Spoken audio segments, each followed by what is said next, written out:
Hey, it's your guy Tyrrell back with the interviews. Spurs have made the most of home advantage, taking a 1-0 lead in the first leg of the Carabao Cup semi-final against Chelsea. How did they do it? Where did Chelsea go wrong? Don't worry, here at the interviews, we've got you covered. So on this edition of the interviews, we're going to break down how Spurs beat Chelsea.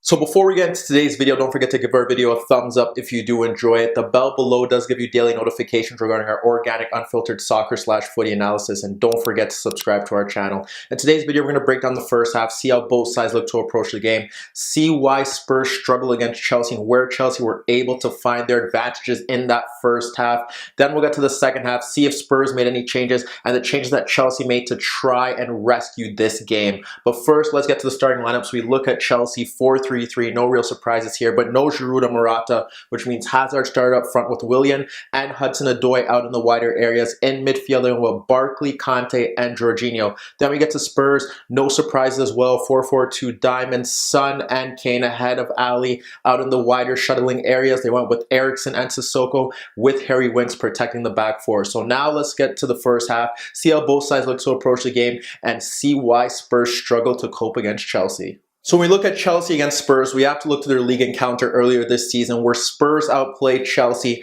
moving to the midfield diamond, having Kane and Son interchange, Kane dropping off, Son pulling off into the channels, and vice versa, utilizing Son's speed to disrupt this Chelsea backline, and then having Dele Alli sit on Jorginho to ensure that he was unable to dictate the tempo of the game from deeper positions. That's how Spurs went about it. They overloaded the midfield zone, and that was the same thing that happened here. Initially, it should be Dele against Jorginho, it should be Kanté against Eriksen, and it should be Sissoko against Barkley. And if they had to press out into the wider areas, Eriksen would have to push over or Sissoko. That is a negative thing based on the fact that they do have to shift over and incorporates a lot of work rate, and we'll get to that into a second as to how that did benefit Chelsea. But that's how Spurs were going about things, willing to press from the front, especially on goal kicks, looking to try and close down aggressively. Whereas for Chelsea, they had the 4-5-1 without the ball. They don't expect Hazard to step on wings, and we'll get to that in a bit. So when Hazard would push out to the right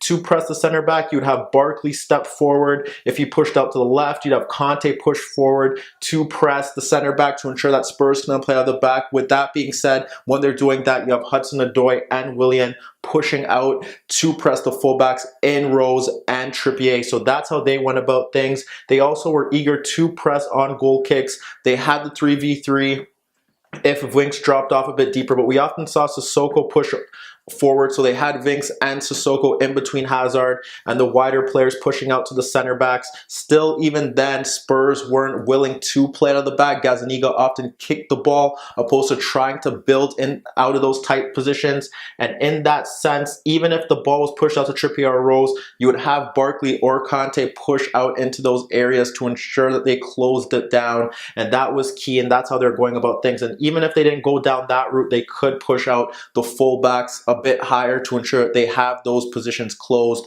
But when you think about it, the thing here that, or one of the most interesting aspects of that first half was the movement of Sissoko and Eriksen, because it did kind of shape the way Spurs were trying to play. They had Sissoko drop off deeper into this half space here, and that would force Willian to step to him, and it would allow space for Trippier to push forward against Alonso. Eriksen, on the other hand, would often drop off more into a central zone, and that would allow Rose to push forward. But that's how they're going about things. That's how they try to kind of get the fullbacks forward, and there you have five attackers pushing forward. You have Sissoko who could get on the ball. You have Eriksen who could drop into midfield to ensure that they have control closer to Winks. And then you would rely on the front three and the width of the wider players. But Chelsea were able to cope with that very well. There wasn't many issues in that regard. But when you think about it, Winks was the person that they could often lean to because obviously he is the spare man in midfield. But Chelsea coped very well in that sense. When we look at a few aspects where they did get the ball into him, they would have Winks dropped off one time, you had Jorginho step to him. On another occasion where you had Sissoko drop off, Willian pressed. When Eriksen moved over, Barkley stepped to him. Then you have Conte step to Winks, and then you had Ali kind of trying to drift laterally, and Jorginho was tracking his movement there. On another occasion where they did try to build out of the back through Sanchez, you had Hudson-Odoi tuck in narrow so that he could sit onto Winks and ensure that the ball wasn't played into him. And then Chelsea were able to get their base midfield into the central position to ensure that they could protect that zone. On one other occasion, you had Toby, who was more so to the right, pressed by Hazard. The ball was shifted over to Trippier, and then you had Willian step to him. And when Winks looked to get on the ball, you had Barkley step over to him. So they were able to cope with that.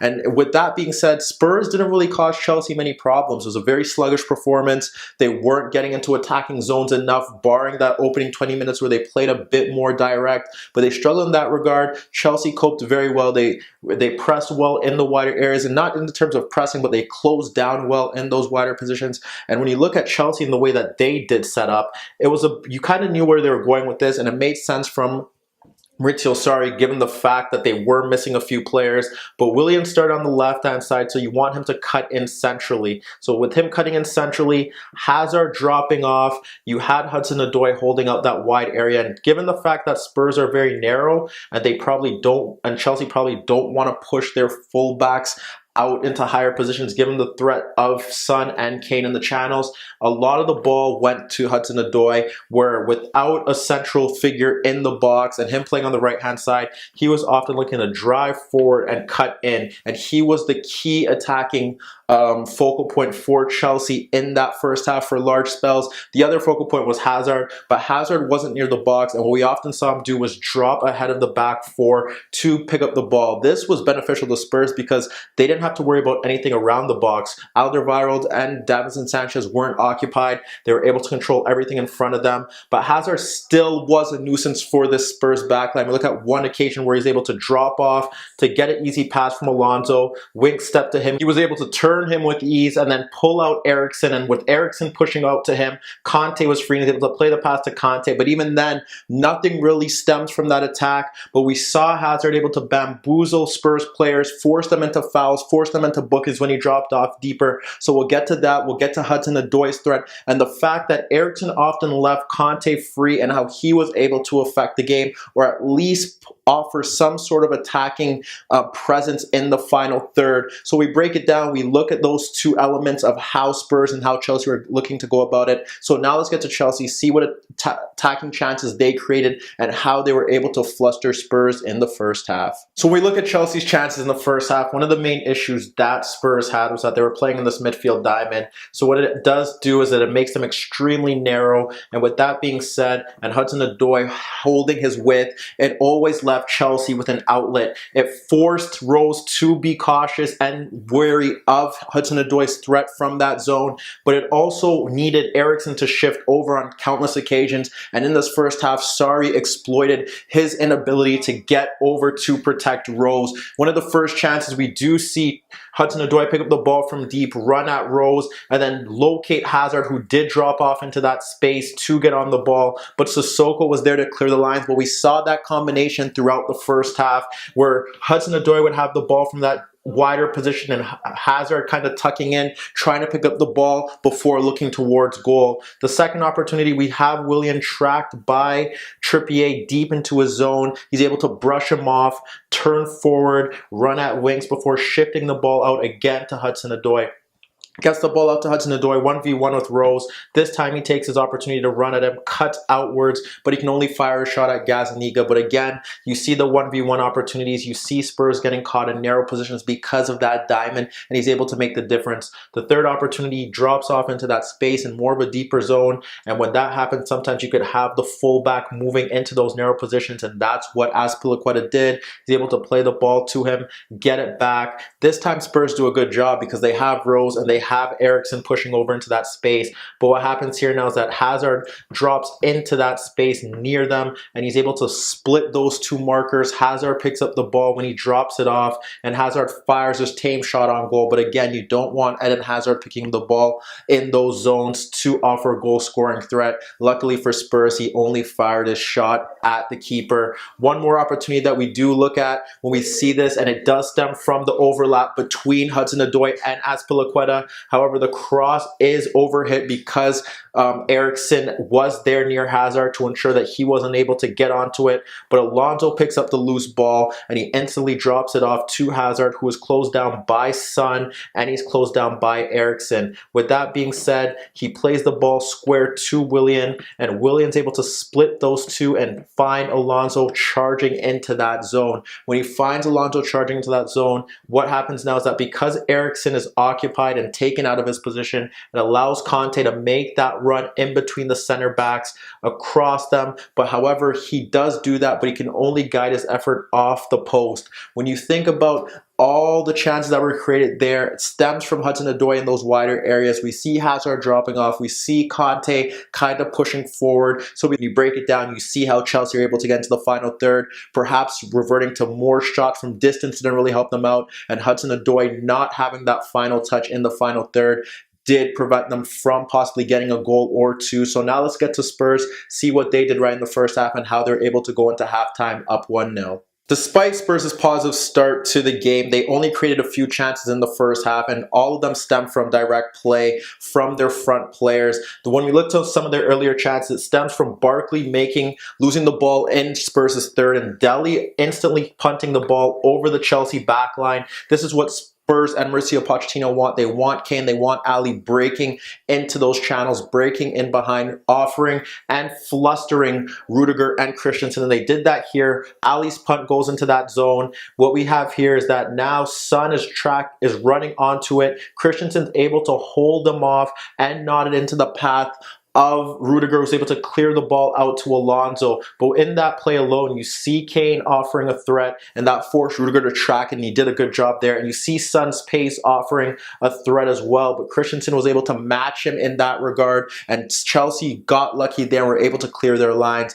Another opportunity does see Son from a deeper position drive into that right channel with the ball, and he drops it off to Eriksen, who does move into that zone, who then squares it to Trippier, who's able to push forward because of Sissoko's positioning. This is where you want Trippier. We didn't see that too often from him in the Spurs attack in this game, but when he did get into that zone, he does locate Kane drifting in between Azpilicueta and Rudiger. The cross goes into the box. It finds Kane, but he's only able to overhead kick the ball into Kepa, and Chelsea were lucky there. But again, you're seeing Son carrying the ball, you're seeing Eriksen involved, and you're seeing Trippier pushing forward. That didn't happen too often throughout this game, and that was one of the reasons why Spurs struggled going forward. However, they were able to take the lead, and this was one switch off from Chelsea that obviously Maurizio Sarri wasn't happy about, because Chelsea, when they drop off into their shape, it is supposed to be a 4-5-1. That's not a problem. They have the center backs a bit higher to squeeze into those zones. And what you now see here is that you have Hazard dropping off, not offering pressure. You have Toby Alderweireld, who's pushing forward again. That is where N'Golo Kanté or Hudson-Odoi is supposed to step in and offer some pressure to ensure that he's unable to play any passes forward or out into the wide areas via diagonal balls. However, they don't press him there. And what you see now is you have Kane making the run in between the center backs, and you have Son making the run in between Christensen and in between Alonso. And that is exactly what Spurs want, with Ali just off Jorginho. And when he plays that ball over the top, Kane makes the run, whether it's offside or not. That's not what we're here to discuss, but that was a main talking point in this game. The ball is played over the top. Kane is able to make that run, and that doesn't happen if Conte steps, if Hudson-Odoi steps, if Hazard steps. Also, the line has to be wary of the runs. Yes, you're playing offside, but you have to know that they're looking to spin him behind and you're taking a big risk. Ball goes over the top. Kane makes the run. He's able to let the ball bounce on 2 occasions. Kepa doesn't read it until late. And when Kane tries to bring the ball towards the outside of him in the half space, Kepa takes him out. Penalty is awarded, and then Kane is able to convert his chance. But besides that, Spurs didn't really test Chelsea's backline. They didn't really force Kepa to make any really goal-defining saves. So when you break down that first half, you look at 3 direct plays that allowed Spurs to get into great areas, and unlike Chelsea, they were able to convert. So now let's get to the second half, see if Spurs were able to change the way they did attack, and see how Chelsea would bounce back from going down a goal at halftime. Spurs started the second half well. It did stem from Barkley eventually giving away the ball to Harry Kane in his zone. Kane was able to slide in Dele Alli free on goal. But what happened there, when Alli was going on goal, Rudiger tracked him well and made a vital tackle. From that short corner, Eriksen was able to force Kepa into a save, and Spurs' best chance in that half stemmed from a breakdown from Chelsea's pressing. We saw Hazard step, we saw Barkley step, but no one pushed out to Winks. So when that happened and Barkley stepped, Winks was able to get the ball. We had Conte stuck on Eriksen. We had Jorginho pushing the Dele Alli, and Winks was able to slide the ball into Kane that split those 2 midfielders, and it dragged out Rudiger. And with that being said, Rudiger did retreat, but Kane was able to play a reverse ball into Son, in between Alonso and in between Christensen. Now from there, he's able to play the pass into Sissoko, breaking off into that right channel, and Ali continued his run ahead of Christensen. So with Ali continuing to run ahead of Christensen, he was able to receive a squared ball. He played it back to Sissoko, and Kane continued to run forward, and when Kane got the ball, he fired a shot on goal, and Kepa made a great save. That was Spurs' best chance. A lot of the second half, they still had issues that Pochettino was looking to figure out, and one of Chelsea's first opportunities did highlight that. It stems from a press, Eriksen coming out to Azpilicueta, and what happens there is that they're able to get another runner into that space, and what happens, they combine, and Azpilicueta is able to run past Eriksen after the split, and what happens there is that he plays it into Barkley, who switches the ball out to Willian. Willian then combines with Marcos Alonso coming forward and Sissoko coming across, gets it back, combines with Hazard, drifts out a bit narrow, but again, you have N'Golo Kante breaking towards the box because Eriksen was caught out. Ball squared to him, and he's able to fire a shot on goal that Gazzaniga pushes away. Look at those chances. You see how both sides were able to break forward, but this was more about Chelsea because as the half wore on, what we did see was that Azpilicueta was able to constantly get forward as Eriksen was getting sucked out of position, and we didn't see it in the first half. Although the space was there, Azpilicueta wasn't getting forward. Here he was on every opportunity pushing forward. One time a switch came out, he pushed it out to Hudson-Odoi, who ran at Eriksen. Hudson-Odoi's cross was delivered into the box, but no one was able to get onto it. See that opportunity, but Azpilicueta was a continuous threat down that right-hand side, constantly pushing forward. He created one of the better chances in the second half for Chelsea as he pushed forward. He played a pass in between Winks and Eriksen for Hazard, who dragged out Davinson Sanchez. He was able to spin Sanchez, run past Winks, and then look to run towards Alderweireld and Rose. But this was one of Chelsea's problems. No one there to make the forward run. No forward runs being made. Fires a shot off Alderweireld because he had nothing else going for him. Chelsea had a chance from a Hazard corner kick where Barkley nodded from the front post into Christensen at the back post, free on goal, but he guided it wide. Chelsea's only best chance stemmed from when, after the fact, they had Pedro, who had come on. But before we even get to that, Chelsea made some changes. They brought on Pedro for Willian. Hudson-Odoi moved out to the left, and he didn't really offer a threat from the left-hand side. Trippier did a good job against him. But Spurs' issues here was the fact that although they were in that diamond, they weren't getting out to wider positions quick enough. So they ended up moving Son into the right-hand side when they didn't have the ball, and that was how they went about it there. And Ali pushed a bit forward, so now they're more of a 4-4-2, and Son did offer more of a threat because then we wouldn't see a lot of Alonso and Willian combinations down that side. Eventually, Azpilicueta was still getting forward, so we saw Eriksen move into more of a central position, and we saw Ali switch out so he could provide coverage for Danny Rose.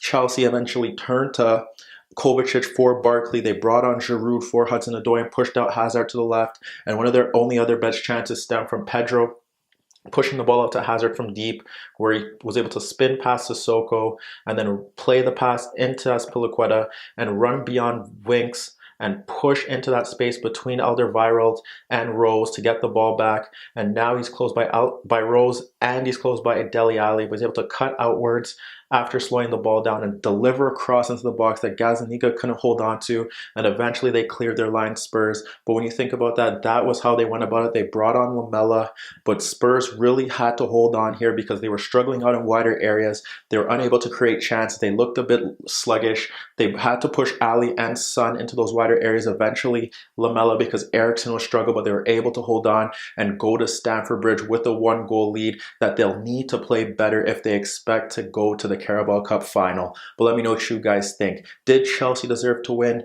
What did Spurs do wrong, and how could they fix these issues at Stamford Bridge? Meet me in the comments below. Don't forget I upload videos every day, and don't forget to subscribe to my channel. If you like this video, give it a thumbs up. And that was your daily dose of the interviews.